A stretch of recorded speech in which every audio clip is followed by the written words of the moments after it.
Assalamualaikum warahmatullahi wabarakatuh. Salam sejahtera untuk kita semua. Pada kesempatan kali ini saya akan coba untuk menerangkan tentang penerapan anti pencucian uang dan pencegahan pendanaan terorisme. Untuk kajian pertama adalah kita menyiapkan kebijakan dan sistem prosedur operasional APU PPT. Pengertian pencucian uang sendiri adalah perbuatan menempatkan, mentransfer, membayarkan, membelanjakan, menghibahkan, menyumbangkan, menitipkan, membawa uang ke luar negeri, menukarkan, atau perbuatan lainnya atas harta kekayaan yang diketahui atau patut diduga merupakan hasil tindak pidana dengan maksud untuk menyembunyikan atau menyamarkan asal-usul harta kekayaan sehingga seolah-olah menjadi harta kekayaan yang sah. Sedangkan pendanaan terorisme adalah segala perbuatan dalam rangka menyediakan, mengumpulkan, memberikan, atau meminjamkan dana baik langsung maupun tidak langsung dengan maksud untuk digunakan dan atau yang diketahui akan digunakan untuk melakukan kegiatan terorisme, organisasi teroris atau teroris. Dasar hukum penerapan APU PPT ada 3, antara lain adalah Undang-Undang Nomor 8 Tahun 2010 tanggal 22 Oktober 2010 tentang pencegahan dan pemberantasan tindak pidana pencucian uang. Yang kedua adalah Undang-Undang Nomor 9 Tahun 2013 tanggal 13 Maret 2013 tentang pencegahan dan pemberantasan tindak pidana pendanaan terorisme. Sedangkan yang ketiga adalah POJK Nomor 12 /POJK titik 01 /2017 tanggal 16 Maret 2017 tentang penerapan program anti pencucian uang dan pencegahan pendanaan terorisme di sektor jasa keuangan. Tindak pidana pencucian uang,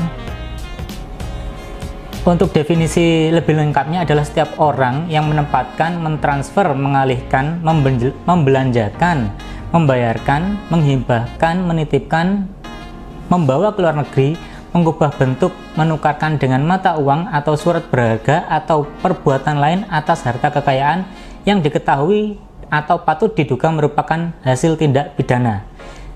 Setiap orang yang menyembunyikan atau menyamarkan asal-usul, sumber, lokasi peruntukan, pengalihan hak-hak atau kepemilikan yang sebenarnya atas harta kekayaan yang diketahuinya atau patut diduga merupakan hasil tindak pidana. Setiap orang yang menerima atau menguasai penempatan, pentransferan, pembayaran, hibah, sumbangan, penitipan, penukaran atau menggunakan harta kekayaan yang diketahui atau patut diduganya merupakan hasil tindak pidana. Tindak pidana pencucian uang, tahapan pencucian uangnya antara lain bisa dijabarkan sebagai berikut, yaitu penempatan atau placement, yaitu untuk menempatkan uang tunai yang berasal dari tindak pidana ke dalam sistem keuangan atau upaya menempatkan uang giral seperti cek, wesel, sertifikat kembali ke dalam sistem keuangan, terutama sistem perbankan. Yang kedua adalah transfer atau layering, yaitu upaya untuk mentransfer harta kekayaan yang berasal dari tindak pidana yang telah berhasil ditempatkan kepada bank sebagai hasil upaya penempatan ke PJK yang lain. Sebagai contoh dengan melakukan beberapa kali transaksi atau transfer dana. Penggunaan harta kekayaan, yaitu upaya menggunakan harta kekayaan yang berasal dari tindak pidana yang telah berhasil masuk ke dalam sistem keuangan melalui penempatan atau transfer sehingga seolah-olah menjadi harta kekayaan yang halal untuk kegiatan bisnis yang halal atau untuk membiayai kembali kegiatan kejahatan. Sebagai contoh adalah dengan pembelian aset dari membuka atau melakukan kegiatan usaha. Sedangkan pendanaan terorisme adalah pendanaan yang menggunakan harta kekayaan secara langsung atau tidak langsung untuk kegiatan terorisme. Pendanaan terorisme berbeda dengan TPPU yang tujuannya untuk menyamarkan asal-usul harta kekayaan, maka tujuan tindak pidana pendanaan terorisme adalah untuk membantu kegiatan terorisme baik dengan harta kekayaan yang merupakan hasil dari suatu tindak pidana atau dari harta kekayaan yang diperoleh secara sah. Untuk mencegah BPR digunakan sebagai sarana tindak pidana pendanaan, maka BPR perlu menerapkan program APU PPT secara memadai. Dalam hal pencucian uang, yang dimaksudkan dengan hasil tindak pidana antara lain adalah korupsi, penyuapan, narkotika, psikotropika, penyelundupan tenaga kerja, penyelundupan migran, di bidang perbankan, di bidang pasar modal, di bidang perasuransian, di bidang kepabeanan, cukai, perdagangan orang, perdagangan senjata gelap, terorisme, penculikan, pencurian, penggelapan, penipuan, pemalsuan uang, perjudian, prostitusi, di bidang perpajakan, di bidang kehutanan, di bidang lingkungan hidup, di bidang kelautan dan perikanan, atau tindak pidana lain yang diancam dengan hukuman pidana penjara 4 tahun. Pentingnya penanganan APO PPT ini dalam sektor jasa keuangan perlu didukung oleh 5 pilar penerapan program APO PPT. Antara lain adalah pengawasan aktif direksi dan dewan komisaris, kebijakan dan prosedur yang memadai, pengendalian intern, sistem informasi manajemen, sumber daya manusia, dan juga pelatihan. Untuk kebijakan dan prosedur dalam melakukan penerapan APO PPT ini, maka langkah-langkah yang diperlukan antara lain adalah identifikasi dan verifikasi nasabah, identifikasi dan verifikasi beneficial owner, penutupan hubungan usaha dan penolakan transaksi, pengelolaan resiko pencucian uang dan atau pendanaan terorisme yang berkelanjutan terkait nasabah, pemeliharaan data yang akurat terkait dengan transaksi penatausahaan proses SDD, kebijakan dan prosedur, pengkinian dan pemantauan, pelaporan kepada pejabat senior direksi dan dewan komisaris, pelaporan kepada PPATK. Untuk bahasan selanjutnya adalah menyiapkan sumber daya manusia dalam penerapan APO PPT. Dalam pelaksanaan APO PPT, maka diperlukan unit kerja khusus atau UKK. Dan BPR wajib membentuk UKK untuk menunjuk pejabat yang bertanggung jawab atas penerapan program APO PPT pada kantor pusat dan atau kantor cabang. Pejabat yang ditunjuk harus memiliki persyaratan sebagai berikut: bertanggung jawab kepada direktur yang membawahi fungsi kepatuhan, memiliki kemampuan yang memadai dan memiliki kewenangan untuk mengakses seluruh data nasabah dan informasi lainnya yang terkait.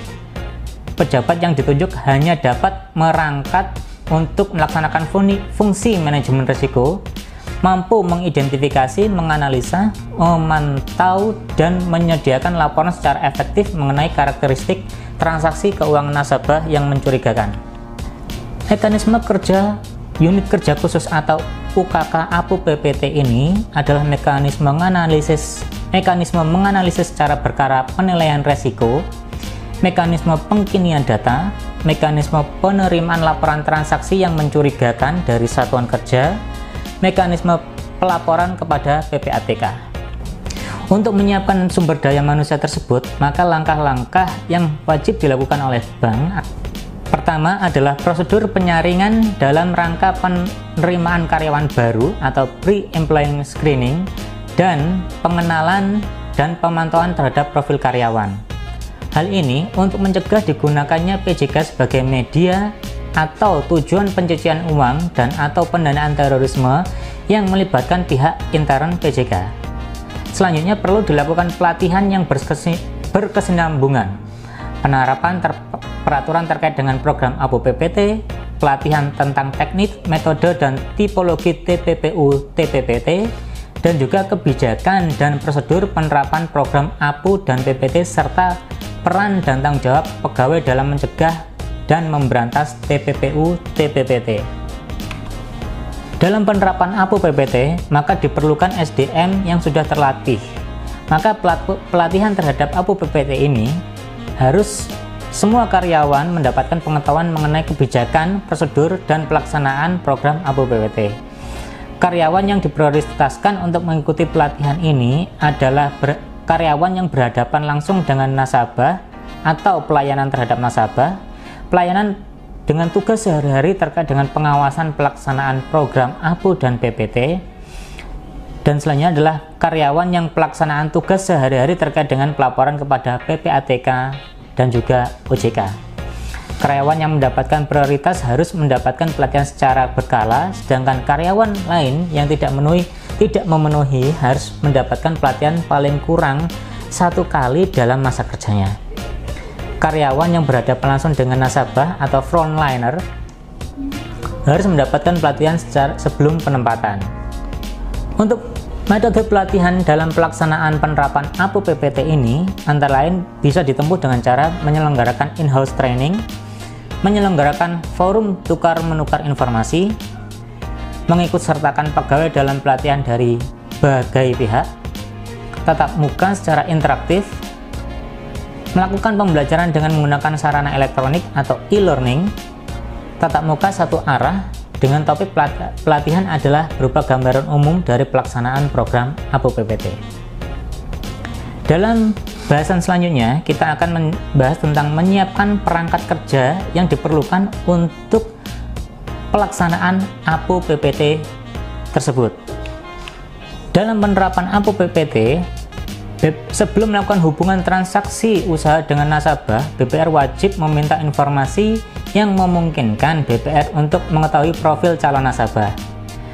Calon nasabah wajib diidentifikasi dan diklarifikasi ke dalam kelompok orang atau natural person, korporasi, dan perikatan lainnya atau legal arrangement, di mana pengelompokan tersebut akan mempengaruhi kelengkapan dokumen masing-masing nasabah. Formulir terkait dengan informasi dan rekening nasabah disusun sesuai dengan kebutuhan dan kebijakan yang berlaku. Dalam penerapan perangkat kerja penerapan APO PPT ini, ada 3 tahap dalam pelaksanaannya, yaitu tahap identifikasi, tahap verifikasi, dan juga tahap pemantauan. Untuk tahap identifikasi sendiri, diperlukan formulir antara lain adalah formulir identifikasi nasabah, formulir pembukaan rekening, formulir perubahan atau pengkinian data, stempel dokumen sesuai dengan asli. Dan untuk tahap verifikasi, yang diperlukan adalah daftar terduga terorisme dan juga organisasi terorisme, daftar hitam nasional apabila ada, daftar informasi orang yang telah menjadi terduga, tersangka, atau yang telah dijatuhi hukuman sesuai dengan informasi dari media massa, form penetapan tingkat resiko, stempel hasil untuk dokumen yang sudah diverifikasi.